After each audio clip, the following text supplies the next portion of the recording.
नमस्कार विद्यार्थियों और गुरुजनों। तो अब हम लोग इससे पहले इम्यूनोलॉजी में 5 पार्ट्स पढ़ चुके हैं। तो आज इम्यूनोलॉजी का पार्ट नंबर 6 हम लोग शुरू करने जा रहे हैं। तो एक इन्फॉर्मेशन मैंने पहले भी दी आपको कि जो इम्यूनोलॉजी है इसको मैं दोबारा करवाऊंगा, और किस लिए करवाऊंगा? बीएससी वालों के लिए। तो बीएससी जो पार्ट सेकंड है, बीएससी का पार्ट सेकंड, उसमें भी जो जूलॉजी सेकंड की बुक है, जूलॉजी सेकंड, उसके अंदर पहली 3 यूनिट एनिमल फिजियोलॉजी की है और लास्ट 2 यूनिट जो है वो इम्यूनोलॉजी की है। उनके लिए बाद में चर्चा करेंगे और उन्हें भी देखना है ये वीडियो, क्योंकि इनसे उनका बेस है वो स्ट्रॉन्ग होगा। तो अभी तो हम क्लास 12th की जो एनसीईआरटी बुक है उसी के दायरे में रहकर इसको पढ़ेंगे। तो चलिए हम लोग शुरू करते हैं कि एलर्जी किसको बोलते हैं। एलर्जी एलर्जी किसको कहते हैं? हमारी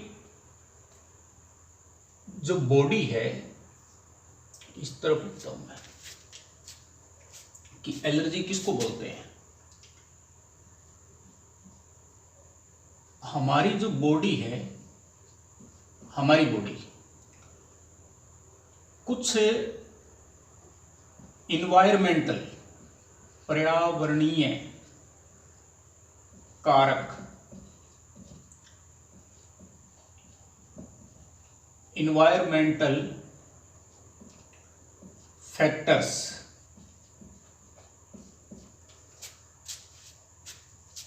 इन्वायरमेंटल फैक्टर्स, इस बात में कारण छुपा हुआ है, ध्यान रखना है। इन्वायरमेंटल फैक्टर जो हैं उनके खिलाफ हमारी बॉडी इन्वायरमेंटल फैक्टर के खिलाफ, और वो भी कौन से? कुछ, सभी नहीं, कुछ इन्वायरमेंटल फैक्टर के खिलाफ मोर सेंसिटिव हो जाती है। मतलब जितनी जरूरत नहीं है उससे ज्यादा, आवश्यकता से ज्यादा संवेदनशील हो जाती है। ठीक है, मोर सेंसिटिव हो जाना। तो हमारा शरीर किसी पर्यावरणीय कारकों के लिए जब आवश्यकता से ज्यादा सेंसिटिव हो जाता है, इसी कंडीशन को क्या बोलते हैं? एलर्जी। तो उसी कंडीशन को एलर्जी बोला, और उन सब फैक्टर्स को अब हम क्या बोलेंगे? एलर्जेंस। तो एलर्जेंस जो एलर्जी करते हैं,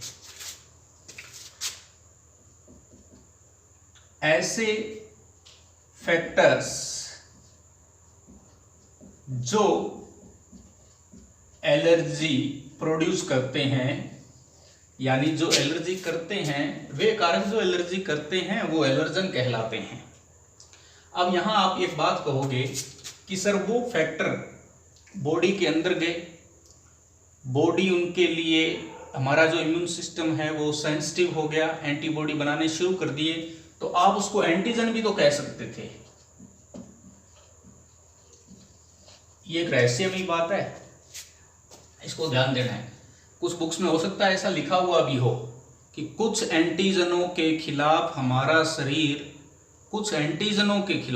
शरीर आवश्यकता से ज्यादा सेंसिटिव हो जाता है, तो उस कंडीशन को एलर्जी कहते हैं। लेकिन एलर्जन शब्द सही नहीं है, ये सॉरी लेकिन एंटीजन शब्द है वो सही नहीं है। क्यों नहीं है और क्या बोलना है? उसको एलर्जेंस कहना है। क्या कहना है? एलर्जन। ये शब्द सही क्यों नहीं है? क्योंकि एंटीजन जब जाएगा, वो किसी भी आदमी में चला जाए, सभी में ही उसके खिलाफ एंटीबॉडी बनेगी।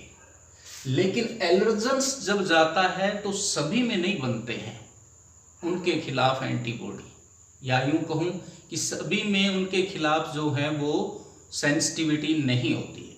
तो ज़्यादा बढ़िया शब्द है एलर्जन, एंटीजन न यूज करें शब्द को। हाँ, +2 के लेवल तक ये शब्द चल जाता है कि कुछ एंटीजन जिनके खिलाफ हमारा शरीर आवश्यकता से ज़्यादा रिएक्शन दिखाता है, आवश्यकता से ज़्यादा संवेदनशील हो जाता है, तो इस कंडीशन को तो एलर्जी बोलते हैं और उन कारकों को, उन फैक्टर्स को एलर्जेंस कहते हैं। जैसे एक बात एग्जांपल लेता हूँ मैं, जैसे कुछ लोगों को पोलन ग्रेन, परागकण से एलर्जी है, ठीक है। अब क्या वो परागकण सभी में एलर्जी करते हैं क्या? नहीं। अगर वो एंटीजन है, अगर उनको एंटीजन बोले तो वो सभी में ही क्या करेंगे? डिजीज करेंगे। तो इसलिए एंटीजन नहीं बोल रहे हैं, उनको क्या कहना है? एलर्जन। क्यों? क्योंकि वो किसी किसी में ही ये डिजीज करते हैं। तो अब एलर्जेंस कौन होते हैं? एलर्जेंस जो एलर्जी करते हैं। तब आप कहोगे कि सर इसको थोड़ा सा बढ़िया और तरीके से बताओ। जैसे मोर सेंसिटिव का क्या मतलब है? आपने देखा होगा कई बार क्लासरूम में गर्ल्स बैठी हैं, एक लड़की ने किसी दूसरी लड़की का नाम दिया, उसका नाम लिया कि वो बर्थडे में आज वो मेरे को घर आएगी, ये गिफ्ट देगी, वो गिफ्ट देगी। साथ वाली लड़की उसका नाम सुनता ही, तू ना मेरे सामने उसका नाम भी मत लिया कर। मतलब नाम सुनते ही भड़क जाना। जैसे अगर तूने उसको उस पार्टी में बुलाया ना तो मैं नहीं आने वाली। मतलब पार्टी में ढेरों लोग आएंगे, अगर वो आया तो मैं नहीं आऊंगी, मैं वहां खाना नहीं खाऊंगी, मैं वहां रुकूंगी ही नहीं, चली जाऊंगी। तो मतलब इसको बोलते हैं हाइपर हो जाना, बहुत ज्यादा सेंसिटिव हो जाना किसी चीज के खिलाफ। अब समझ में? मोर सेंसिटिव, भाई पार्टी है, वो भी आया, वो भी बैठा रहे, आप भी बैठे रहो, आप भी खाओ, इतना ज्यादा हाइपर होने की कहाँ आवश्यकता है? इसको बोलते हैं एलर्जी। अब बात करें हम लोग एग्जाम्पल्स, कौन कौन होते हैं जो एलर्जेंस होते हैं। पहले बात करूं, जैसे धूल के कण, डस्ट पार्टिकल हो सकता है किसी में एलर्जी करता हो, पोलन ग्रेन हो सकते हैं, परागकण हो सकते हैं किसी में एलर्जी करते हो, किसी में कोई कलर्स, होली के रंग नहीं खेलते कुछ लोग, एलर्जी हो जाती है, धूल के कणों से एलर्जी हो जाती है। मतलब अलग अलग तरीके हैं, किसी में किसी चीज़ से, किसी में किसी चीज़ से। कॉस्मेटिक्स होते हैं, यानी सौंदर्य प्रसाधन, सौंदर्य प्रसाधन, हिंदी तो हिंदी ही है भाई, इतने क्या फीलिंग आ रही है शब्द में, सौंदर्य प्रसाधन। मतलब सेंट वेंट छिड़कते हैं जो, उनसे भी एलर्जी हो जाती है कुछ लोगों को, मुझे है जैसे। और जैसे स्किन फ्रेगमेंट्स हो गए या बालों के टुकड़े हो गए, इनको बोलते हैं डेंडर्स। तो ये सब वो चीज़ें हैं जिनसे एलर्जी हो जाती है, तो इनको बोलते हैं एलर्जेंस, इन सभी पदार्थों को एलर्जेंस। तो अब कि एलर्जी के दौरान, ड्यूरिंग दिस डिजीज या this condition, during this condition, इस कंडीशन के दौरान क्या क्या लक्षण दिखाई देते हैं? तो आप सब लोगों ने फील तो किए होंगे, या जिनको एलर्जी है उनको देखा होगा क्या क्या होता है। रनिंग नोज, बहती हुई नाक, रनिंग ऐसे लग रहा है जैसे भागती हुई नाक, बहती हुई नाक, जुकाम हो जाता है जैसे। छींके आना, छींके आ जाना, ठीक है। चमड़ी का जो है वो लाल हो जाना, आंखों में खुजली आना, पानी आने लग जाना, आंसू आने लग जाना, स्किन का, त्वचा का रेडिश हो जाना, रेस्पिरेशन में भी प्रॉब्लम हो जाती है कुछ लोगों को, सांस मुश्किल से आता है, श्वसन में भी दिक्कत आ सकती है। तो ये सब फैक्टर्स होते हैं एलर्जी के दौरान दिखाई देते हैं। फिर हम कहेंगे साहब ये एलर्जी जो है वो किस वजह से होती है, क्या कारण है इसका कि ये सब करैक्टर्स आते हैं, इसको समझें आप। जैसे ही मैं कहूँ, इसको एक डायग्राम से समझा रहा हूँ मैं, जैसे ही कोई एलर्जन, ये एलर्जन है, जैसे ये कोई एलर्जन है, कौन है? एलर्जन, ये एलर्जन घुस गया हमारी बॉडी में। तो मैंने वहां एक शब्द कहा था इन्वायरमेंटल फैक्टर, मतलब बाहर से आया हुआ फैक्टर, बाहर से आया हुआ पदार्थ है ये। हमारी बॉडी के अंदर का कोई भी पदार्थ टूटा और वो एलर्जी करने लग जाए, ऐसा नहीं होता है, नहीं होता है ऐसा। तो इसीलिए इसको क्या बोला था? इन्वायरमेंटल फैक्टर, पर्यावरणीय कारक, बाहर से आया। किस में आया? बॉडी में। बॉडी में जैसे ही घुसा तो आपको पता है अंदर जाते ही t lymphocyte, b lymphocyte active हो जाती हैं, टी और बी। टी खुद चल पड़ेगी उसको किल करने के लिए, साथ में इसकी हेल्प करेगी कि भाई जल्दी से क्या बनाओ, एंटीबॉडी। एंटीबॉडी ई। अब जो एंटीबॉडी बनते हैं, इम्यूनोग्लोबिन ई।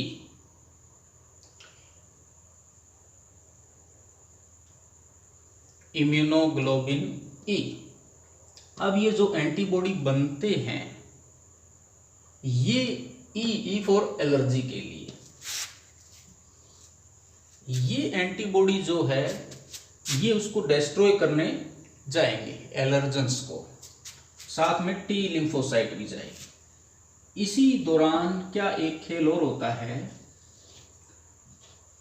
बेसोफिल सेल है हमारी बॉडी में, मास्ट सेल भी बोल देते हैं।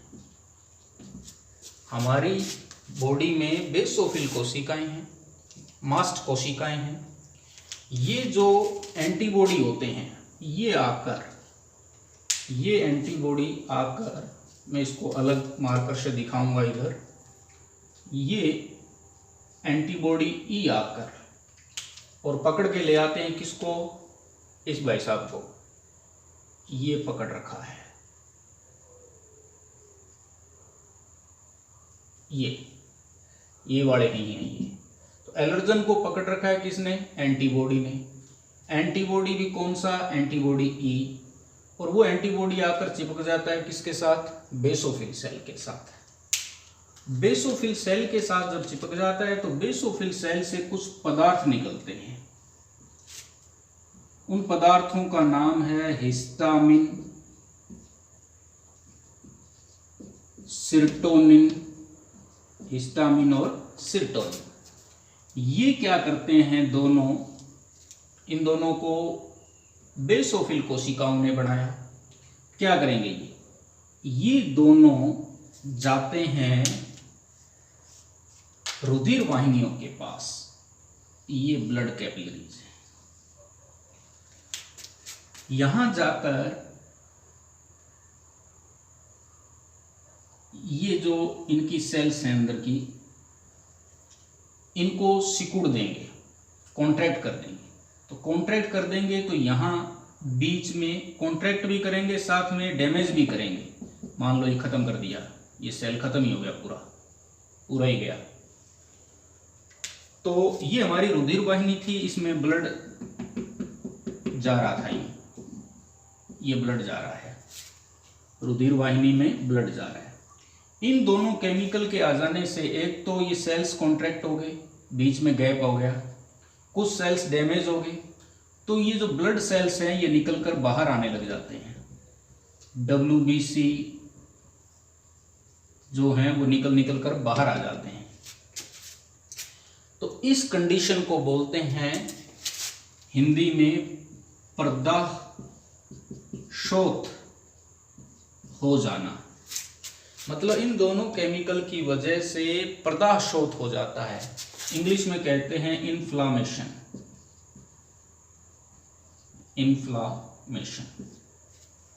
प्रदाशोथ हो जाता है। तो ब्लड का कुछ हिस्सा बाहर निकल जाता है टिश्यूज के बीच में, तो ब्लड कम हो गया, बीपी उस व्यक्ति का कम हो जाएगा उस समय। एक चीज और एक वहां एक्स्ट्रा ब्लड सेल्स आ गए हैं, तो वो सरफेस जो होगी वो रेडिश हो जाएगी और हो सकता है उसमें सूजन भी आ जाए। तो लक्षणों में मैं यहाँ त्वचा में सूजन आ जाना, स्वेल्विंग आ जाना, ये भी ऐड कर देता हूँ। तो अब कारण, वो एलर्जी हुई वो क्यों हुआ, इस सब चीज़ों का ये कारण यही था कि जैसे ही एलर्जन गया अंदर, एंटीबॉडी ई बने, एंटीबॉडी ई ने बेसोफिल को एक्टिव कर दिया, बेसोफिल ने दो केमिकल छोड़े, हिस्टामिन और सेरोटोनिन। उन दोनों केमिकल्स ने ब्लड कैपिलरीज जो हैं इसकी पारगम्यता को बढ़ा दिया। कैसे?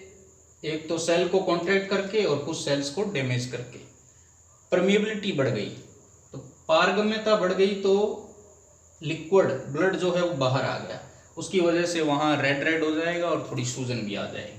इस कंडीशन को बोला इन्फ्लामेशन हो गया है, प्रदाशोथ हो गया है।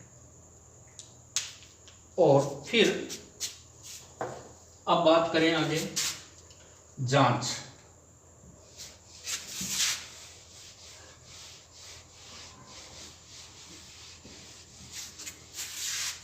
कि इसकी जांच कैसे करें, पता कैसे चलाएं भाई एलर्जी हो गई है। तो डॉक्टर के पास जब जाएंगे तो डॉक्टर एक इंजेक्शन लेगा, पहले इंजेक्शन तो बाद में लेगा, पहले पूछेगा भाई कहाँ जाने पर एलर्जी होती है, तो वो बताएगा साहब खेत में जाता हूँ तब होती है, या पार्क में जाता हूँ तब होती है, या बगल में कोई किसी ने सेंट लगा रखा हो तब होती है। तो फिर डॉक्टर क्या कर लेता है, गैस कर लेता है अभी शायद इन चीज़ों से हो रही है। तो जितने भी उसने संभावित यानी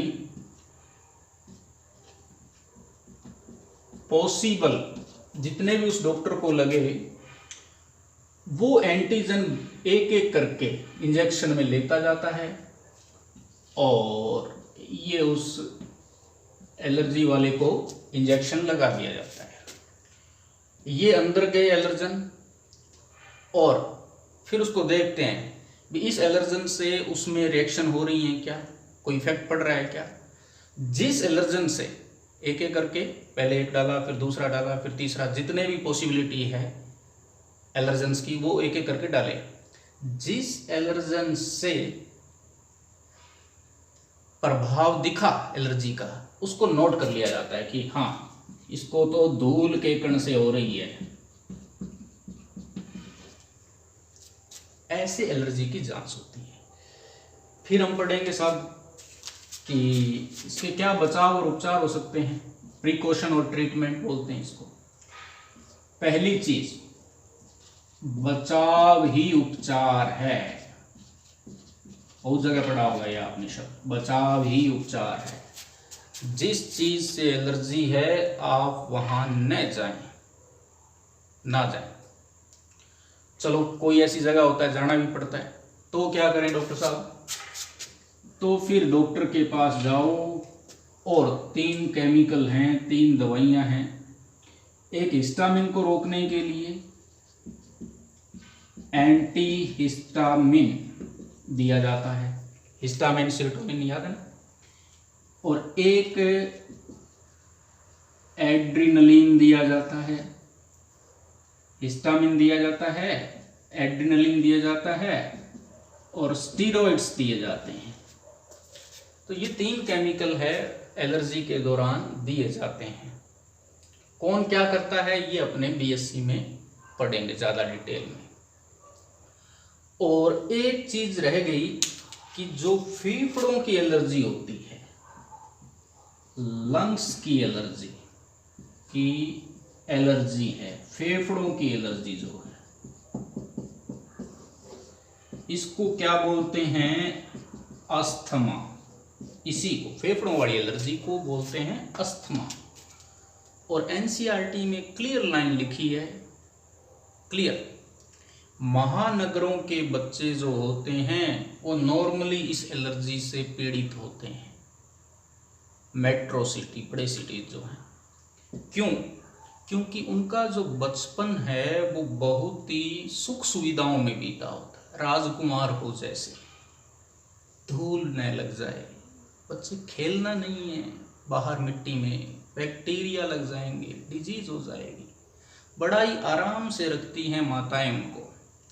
तो उन बच्चों में पॉसिबिलिटी ज़्यादा रहती है, ज़्यादा संभावना रहती है फेफड़ों की एलर्जी होने की, अस्थमा होने की। तो आपको मैं सलाह देता हूँ, छोटे बच्चों को खूब मिट्टी में लुढ़क लेने दो, खेल लेने दो खूब, कम से कम एलर्जी से बचे रहेंगे वो, इम्यून सिस्टम का सामना करने दो उनको उन चीज़ों का।